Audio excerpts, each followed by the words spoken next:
Le thème du sommet de cette année est la coopération gagnant-gagnant, travailler ensemble pour construire une communauté de destin partagé plus étroite. Le vieil ami de la Chine, l'ancien Premier ministre français Jean-Pierre Raffarin, est attentif depuis longtemps au développement des relations sino-africaines. Il espère que l'initiative Ceinture et Route permettra de dynamiser davantage les relations entre la Chine et l'Afrique. Ce forum est très important parce que je pense que la Chine a besoin de l'Afrique, mais l'Afrique a besoin de la Chine. Et aujourd'hui, le développement en Afrique doit être une priorité mondiale. Nous voyons des problèmes de migration qui se posent partout dans le monde. Et la seule réponse aux problèmes de migration, c'est le développement. Et le développement de la Chine, c'est une priorité. Et que la Chine participe avec ses moyens au développement de l'Afrique, c'est très important.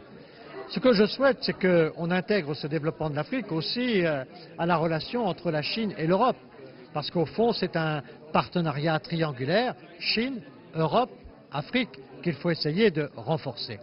Et quand on regarde bien les choses, et notamment quand on voit le rôle que joue Belt and Road Initiative pour la constitution d'un grand continent eurasiatique, moi je crois que c'est tout l'intérêt de l'Europe, car la Chine, avec ses projets, replace l'Europe au centre. L'Europe, c'est une sorte de bel oiseau aujourd'hui, comme les oiseaux que l'on voit au Palais du Peuple, à Pékin. D'un côté, il y a l'aile eurasiatique, et de l'autre côté, il y a l'aile eurafricaine. Et l'Europe est au cœur de ces deux grands mouvements, l'Eurafrique et l'Eurasie. Et c'est de ce point de vue-là une bonne opportunité également pour l'Europe, tout comme pour l'Afrique. En Occident, on considère que la politique de la Chine envers l'Afrique est ce qu'on appelle du néocolonialisme. Pour Jean-Pierre Raffarin, cet argument est absurde et ne tient pas debout. Je pense que l'approche qu'a la Chine de l'Afrique est une approche de développement. Ce n'est pas une approche politique. La Chine n'a pas d'ambition d'exporter son modèle politique en Afrique. Donc ce qui est aujourd'hui en jeu, c'est le développement de l'Afrique.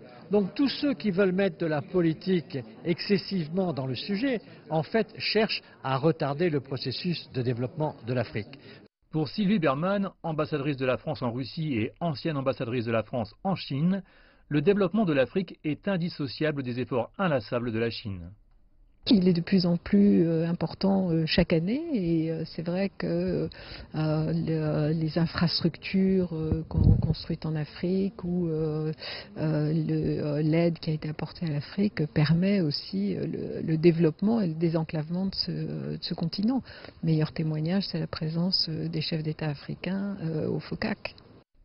Le sommet de Beijing du Forum sur la coopération sino-africaine de cette année est une nouvelle réunion de la famille amicale sino-africaine après le sommet de Beijing en 2006 et le sommet de Johannesburg en 2015. Lors de la tenue du sommet de Beijing en 2006, l'ambassadeur Basli était l'ambassadeur de la Tunisie en Chine. Au cours de ses 6 années de travail en Chine, il a été le témoin de la coopération et de l'amitié sino-africaine. 12 ans plus tard, il participera au sommet de Beijing de cette année. Il y avait 34 chefs d'État et de gouvernement africains. Il m'a semblé, je n'ai pas le chiffre exact, vous pouvez me le rectifier, mais il y a plus de 45 chefs d'État et de gouvernement africains cette fois-ci pour le sommet. Ça veut dire que les relations de la Chine avec l'Afrique sont en train de s'améliorer.